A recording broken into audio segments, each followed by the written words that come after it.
जंग में ईरान जीते या अमेरिका, तबाही दोनों झेल रहे हैं और इंसानियत शर्मसार है, क्योंकि जो पैसा लोगों के विकास पर खर्च होना चाहिए था वो तबाही के सामान पर बर्बाद हो रहा है।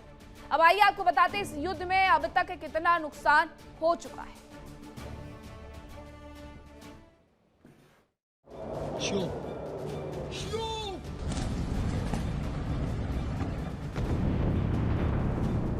28 फरवरी से मिडिल ईस्ट में जिस जंग की शुरुआत हुई उसमें अब तक ईरान तबाह हो चुका है। इजराइल में हर ओर मातम पस रहा है। अमेरिका में तबाही भले ही नहीं हुई, लेकिन उसकी जेब में आग लग गई। अमेरिका ने अपने बड़े आधुनिक हथियारों और संसाधनों की वजह से इस जंग को बहुत जल्द ही जीतने का दावा किया, लेकिन ये हथियार और संसाधन दोधारी तलवार की तरह अमेरिका को ही काटने लगे। ये हथियार बेहद महंगे रहे और लगातार अमेरिका को आर्थिक चोट दे रहे हैं। उधर ईरान पूरी तरह तबाह हो गया। उसके 12,000 से ज्यादा जगहों पर मिसाइल और ड्रोन की बारिश की गई। मिसाइल लॉन्चर और ड्रोन लॉन्चिंग साइट्स तबाह कर दी गई, लेकिन उसके हथियार बेहद सस्ते हैं। ईरान ने इस युद्ध में सस्ते हथियारों से लंबी जंग लड़ने की रणनीति अपनाई, जो काफी हद तक सफल होती दिख रही है। अमेरिका, इजराइल और ईरान को जंग में भारी नुकसान हुआ। अमेरिका और इजराइल के उन्नत हथियार तेजी से खत्म हो रहे हैं, जबकि ईरान सस्ते ड्रोन और मिसाइलों से जवाब दे रहा है। 28 फरवरी को शुरू हुई जंग के दौरान सिर्फ इंसानी जानों की नहीं, बल्कि हथियारों की भी भारी बर्बादी हो रही है। बताया जा रहा है कि जंग के शुरुआती 16 दिनों में अमेरिका के थर्ड इंटरसेप्टर का 85% भंडार खत्म हो गया है। इसके अलावा ATACMS और PRSM मिसाइल्स भी 90% तक स्वाहा हो गई। पश्चिमी मीडिया के मुताबिक अब तक ईरान की मिसाइलें और ड्रोन रोकने के लिए अमेरिका और उसके हथियारों का लगभग 2400 पैट्रियट इंटरसेप्टर इस्तेमाल करने पड़े हैं। साथ ही टॉमहॉक्स और JASSM जैसे हाई एंड हथियार भी लगे हैं। युद्ध के पहले 16 दिनों में ही अमेरिका और उसके सहयोगियों ने 11,000 से अधिक आधुनिक हथियार इस्तेमाल किए, जिनकी कुल लागत $26 बिलियन थी। दावा है कि इन्हें दोबारा तैयार करने में $50 बिलियन से ज्यादा खर्च आने का अनुमान। एक रिपोर्ट के अनुसार 12 मार्च तक अमेरिका और इजराइल ने अपने 12 प्रमुख हथियारों के स्टॉक को 20% से अधिक हिस्सा इस्तेमाल कर लिया था। जंग शुरू होने के 30 दिन बाद इजराइल के पास एरो 2 और एरो 3 जैसे इंटरसेप्टर का 80% से अधिक स्टॉक खत्म हो चुका है। खबर है कि एरो सिस्टम का मात्र एक दिन का स्टॉक बचा है, जबकि थर्ड इंटरसेप्टर मिसाइलों की बैटरी भी 60% तक खाली हो चुकी है, जिनका स्टॉक केवल 8 दिनों का बचा है। इसके अलावा David sling medium range air defence का 54% स्टॉक भी कम हुआ है। ईरान ने अब तक 500 से ज्यादा बैलिस्टिक मिसाइलें और 2000 से अधिक ड्रोन 11 से ज्यादा देशों पर दागे हैं। ईरान की रणनीति सस्ते शाही ड्रोन से दुश्मन के महंगे इंटरसेप्टर को तेजी से खत्म करना रही है। ट्रंप के मुताबिक ईरान की नौसेना और वायुसेना लगभग खत्म हो चुकी है। मिसाइल और ड्रोन क्षमता कमजोर हो गई है और IRGC को भारी नुकसान पहुंचा है। हालांकि ईरान का दावा है कि उसने अभी भी अपने सबसे एडवांस हथियार रिजर्व में रखे हुए हैं। ईरान के स्वास्थ्य मंत्रालय का दावा है कि जंग के 30 दिन तक 2000 से ज्यादा लोगों की जान चली गई, जबकि घायलों की संख्या 26,500 है। इसके अलावा 336 हेल्थ और इमरजेंसी सेंटर तबाह हो गए हैं। खबर है कि लेबनान में 1300 से ज्यादा लोग मारे गए और 10 लाख से ज्यादा विस्थापित हुए।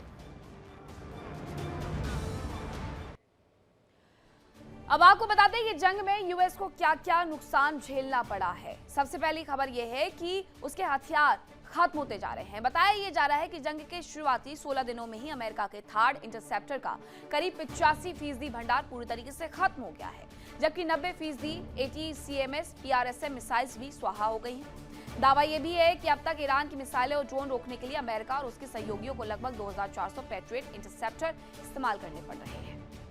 16 दिन में कितना नुकसान हुआ वो भी जानिए। युद्ध के पहले 16 दिनों में ही अमेरिका और उसके सहयोगियों ने 11,000 से अधिक आधुनिक हथियार इस्तेमाल किए हैं। पहले 16 दिन में ही इस्तेमाल किए गए हथियारों की कुल लागत लगभग $26 बिलियन थी।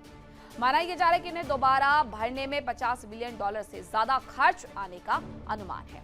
वहीं जंग में इजराइल को कितना नुकसान हुआ, क्योंकि दोनों तो मिलकर के उतरे हुए हैं ईरान में सब कुछ तबाह करने के लिए, लेकिन तबाही इन्हें भी बुरी तरीके से झेलनी पड़ रही है। सबसे पहले डिफेंस सिस्टम खाली हो गए हैं। बताया यह जा रहा है कि युद्ध के शुरू होने के 30 दिन बाद ही इजराइल के पास एरो 2 और एरो 3 जैसे इंटरसेप्टर का 80% से अधिक स्टॉक पूरी तरीके से खत्म हो चुका है। इसके अलावा David sling medium range air defence का 54% स्टॉक कम हो चुका है। जंग में ईरान की रणनीति क्या है? सस्ते हथियारों से महंगी लड़ाई लड़ना।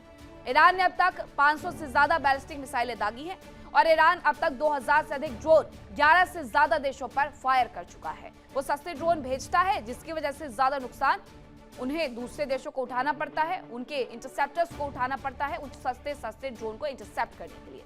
अब जंग में इंसानियत को कितना नुकसान हुआ है?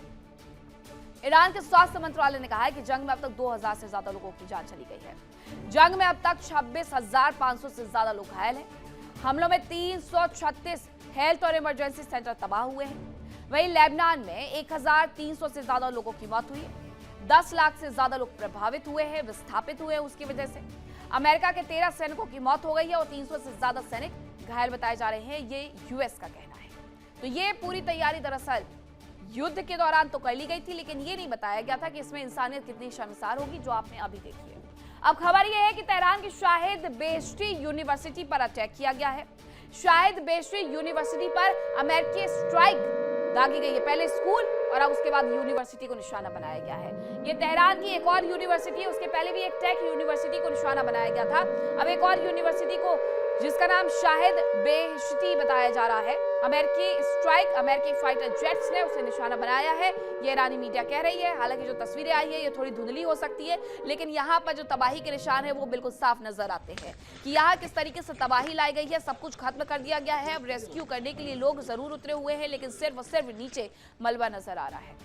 जहाँ लोग अपनी यूनिवर्सिटी में पहुंच करके अपना सामान तलाशते हुए और अपनों की तलाश में नजर आ रहे हैं। स्कूल से लेकर के कॉलेज तक, यूनिवर्सिटी तक, सब कुछ अमेरिका के निशाने पर है। जो कल तक भाषणबाजी कर रहा था कि अमेरिका कह रहा था कि ईरान में आम लोगों को नुकसान नहीं पहुंचना चाहिए, लेकिन वो खुद अपने भाषण पर खरा नहीं उतर पाए और अमेरिका बार बार ऐसी जगह पर निशाना करता है जो सिर्फ और सिर्फ आम लोगों से जुड़ी हुई है। IRGC के मुख्यालय तबाह कर दिए गए, खुमैनी का घर तबाह कर दिया गया, टॉप लीडरशिप तबाह कर दी गई। तो अब रिहायशी इलाकों की तरफ बढ़ना अमेरिका की उस तैयारी को दिखाता है जो उसने शुरुआत में ये कहकर के त्याग दी थी कि ईरान के अंदर एक भी व्यक्ति को कोई भी नुकसान नहीं पहुंचना चाहिए, लेकिन उसका जो सच है वो बार बार दुनिया के सामने खुल करके सामने आ जाता है।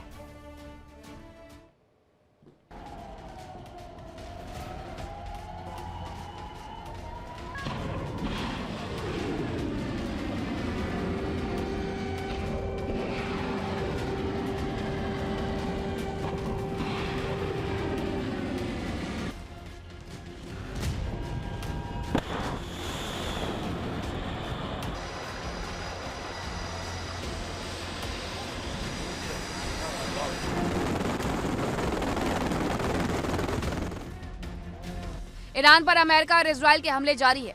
12,000 से ज्यादा जगहों पर बमबारी की जा चुकी है। मिसाइल लॉन्चर और एयर डिफेंस सिस्टम तबाह होने का दावा किया जा रहा है।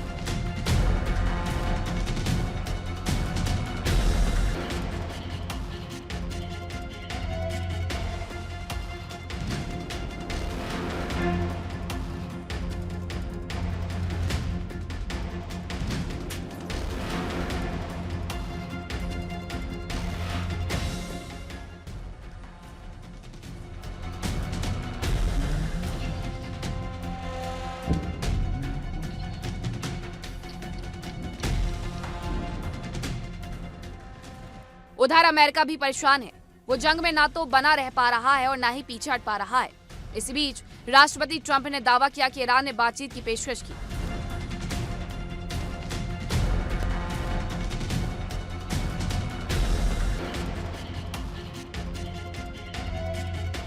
हालांकि ईरान ने इस दावे को बेबुनियाद करार देते हुए किसी भी सीधी बातचीत से इनकार कर दिया। अमेरिका और ईरान अपनी शर्तों पर बातचीत करना चाह रहे हैं, लेकिन उनकी शर्तें ऐसी है जो दूसरे पक्ष को कतई मंजूर नहीं होगी और दोनों ही देश अपनी शर्तों में ढील भी नहीं देना चाहते।